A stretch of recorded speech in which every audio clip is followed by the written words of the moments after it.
Are you ready? Let's talk digital. Bonjour à tous et bienvenue sur le podcast Digital Feeling.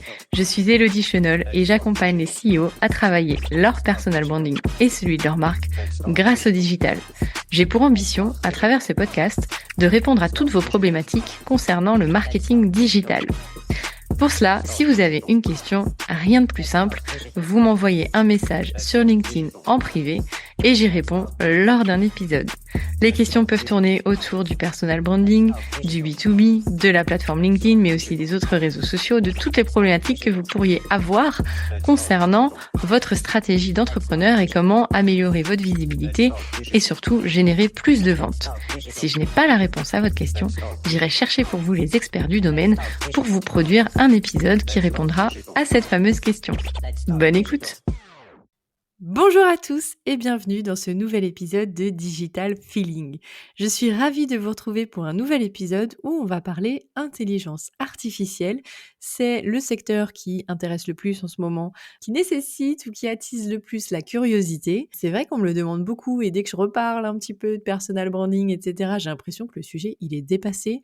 Alors non, le sujet n'est pas dépassé, oui, il est toujours essentiel, mais c'est vrai que l'IA vous intéresse pas mal et que la plupart de vos questions concernent l'IA. Alors je vous fais des épisodes dédiés. Et aujourd'hui, j'avais envie de partager avec vous le guide pratique de l'intelligence artificielle dans l'entreprise de Stéphane Roder que j'ai lu. Pas d'inquiétude, je vais pas vous lire le livre, mais j'avais retiré des petites informations qui me semblaient intéressantes parce qu'en fait l'IA, on entend beaucoup parler pour générer du texte, pour générer des visuels, mais c'est vrai qu'en termes de cas d'usage, des fois ça pêche un peu. Et c'est là où on aurait besoin d'avoir un petit peu plus d'informations.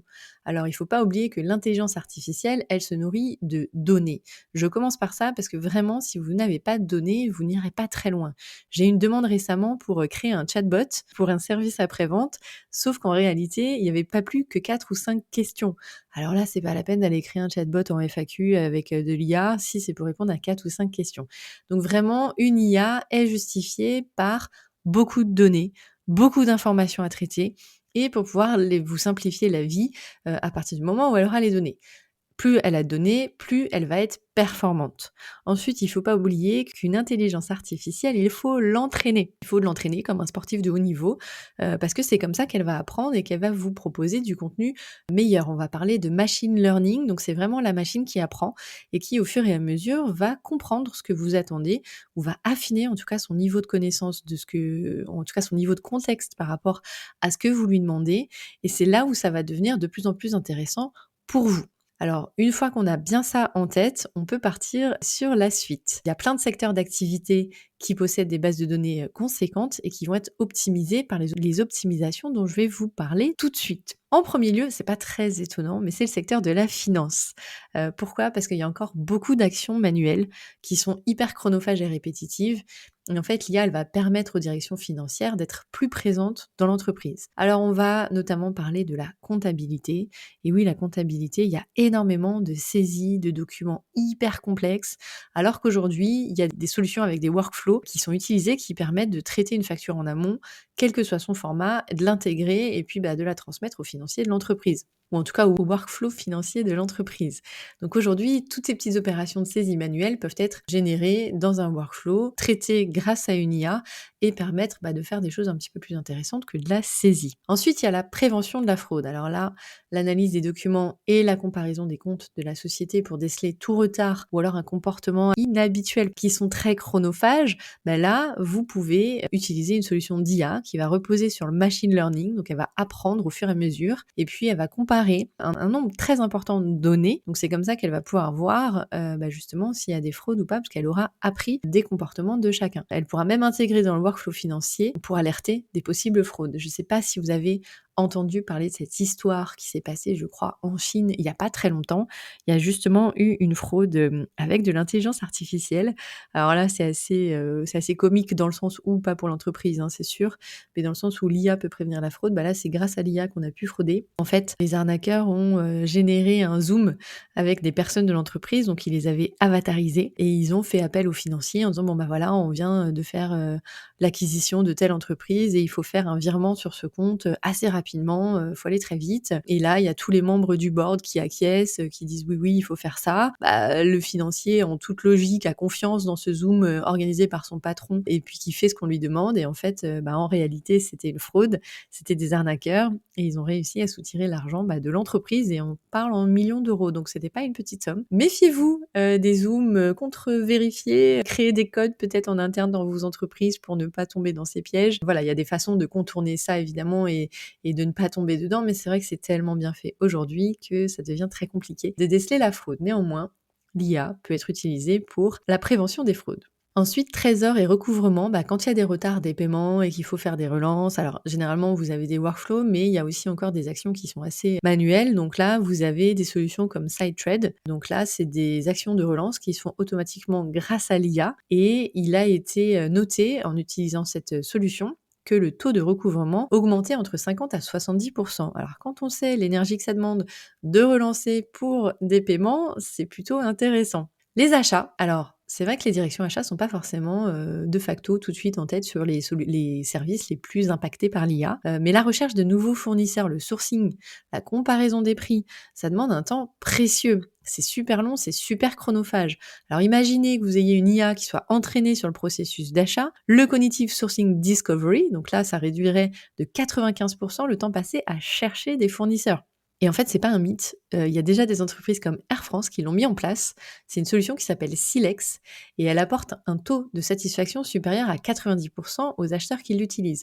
Parce qu'elle leur fait gagner du temps, parce qu'elle leur laisse du temps pour se concentrer sur vraiment ce qui va les intéresser, potentiellement la négociation des prix, peut-être la recherche de matériaux, mais voilà, des choses qui seront plus valorisantes que rechercher des nouveaux fournisseurs. Un autre secteur que le secteur de la finance, c'est le secteur juridique. Alors aussi fou que cela puisse paraître ou alors paradoxal, puisqu'en fait en ce moment on est en train de lancer des lois dans tous les sens pour justement cadrer l'intelligence artificielle et notamment le droit à l'image, les droits d'auteur, tout ça, les droits de propriété. Eh bien en fait le support, le secteur du juridique pourrait être concerné par l'IA et pourrait bénéficier de l'IA, notamment avec un support juridique. Alors là, on pourrait mettre un chatbot en place qui serait alimenté par des FAQ, parce que tous les chatbots de toute façon sont alimentés par des FAQ, donc c'est des questions-réponses, qui seraient boostés avec des LLM, et les échanges se feraient sous forme de discussion. Donc c'est déjà le cas. Moi, je l'ai rencontré dans les trucs de retraite pour mes parents, donc on a un chatbot qui nous guide, qui nous oriente. Je sais que ça existe sur d'autres secteurs, mais on a l'impression de discuter. En fait, le chatbot, il vous pose les questions pour ensuite savoir si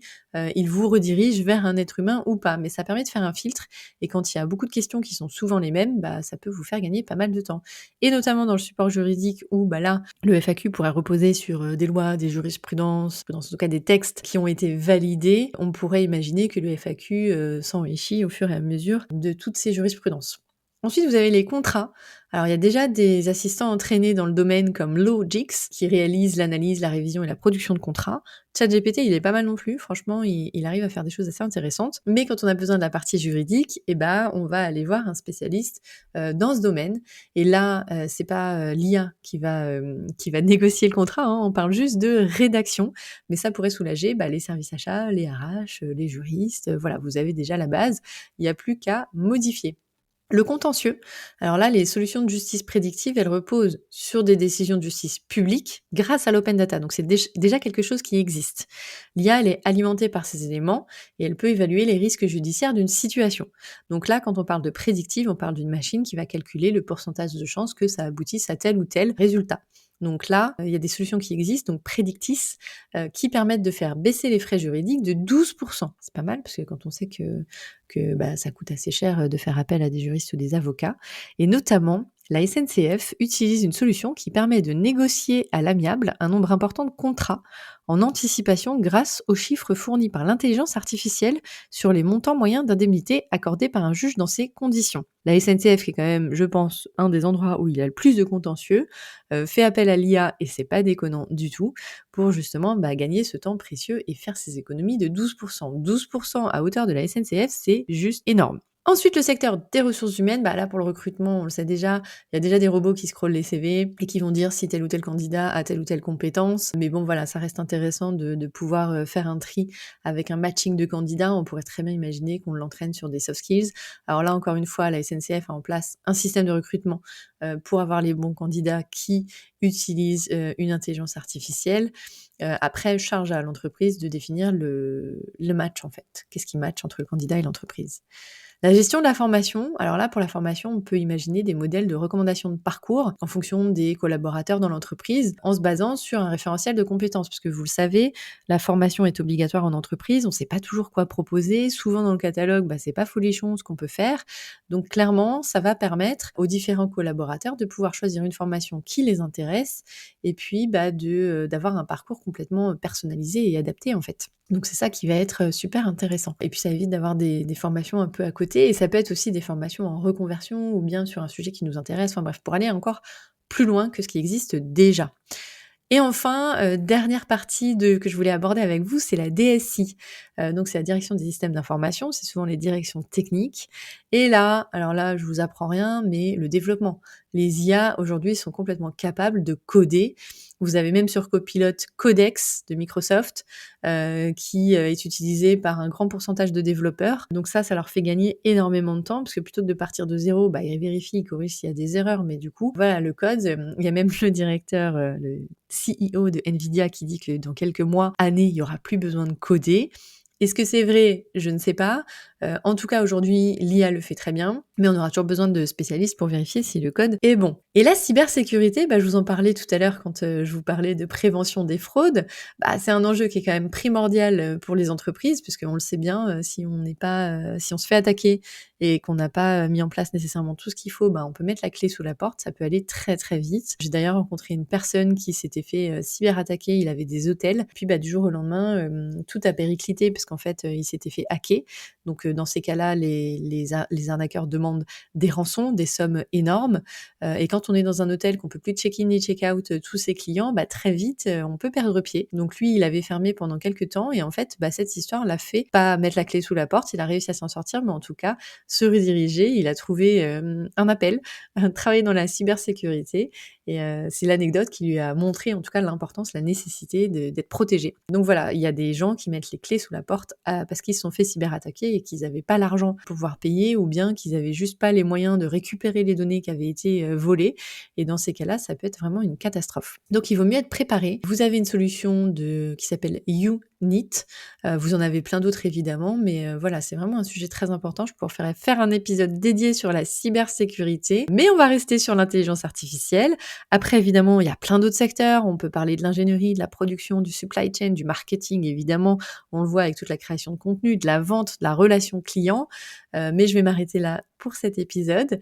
Si vous avez envie de creuser d'autres sujets, n'hésitez pas, il y en a vraiment plein dans ce livre. Alors achetez ce livre, il est formidable. Vraiment, le guide de l'intelligence artificielle pour les entreprises. Moi, j'ai trouvé que c'était une pépite parce qu'il y avait un vrai point de vue assez mathématique, assez concret sur l'IA, pas trop de conceptuel. Donc vraiment, ça peut être intéressant si vous vous intéressez au sujet, si vous avez envie de le creuser, ou juste si vous avez envie d'avoir plus de domaines d'utilisation de l'IA. En tout cas, je vous remercie d'avoir écouté cet épisode et je vous dis à bientôt. Thank you. You're welcome. Let's talk digital. J'espère que ce podcast vous a plu. Si vous avez aimé cet épisode, n'hésitez pas à soutenir le podcast en laissant une note et un avis sur Apple Podcast ou sur vos plateformes d'écoute. Ça me permettra de remonter et de pouvoir partager à d'autres entrepreneurs les réponses que vous vous posez. Merci à tous, à bientôt.